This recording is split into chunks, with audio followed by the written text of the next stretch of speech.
บ้านอันนี้มีแต่ผู้สาวเนาะ สดเด้อ โอ้เนี่ยเอามาเคอะๆกันด้วยฮะ สดเด้อ เละๆมาดูเละพี่จะไปเสิร์ฟมาแล้วนุ่งไปนั่นแหละเออไปเต้นก่อนบัดหนึ่งเต้นก่อนบัดหนึ่งนี่เพลงจะแก๊สและเมิร์ดเบย์นี่ฮะแก๊สเดียวซื้อหน่อยแท้ กินเรื่องพาม่วงที่บ้านกลางแล้วก็บ้านนุ่มไทย มาพี่เลยชาวบ้านอันนี้สู้แดดสู้ฝนเลย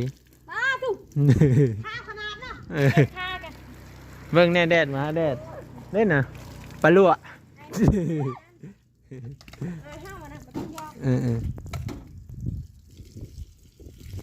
แล้วไปกินเสื้อทอดอันนี้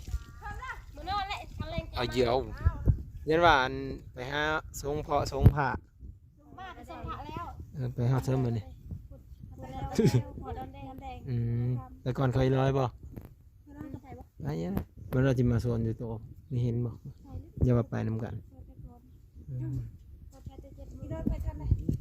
ไป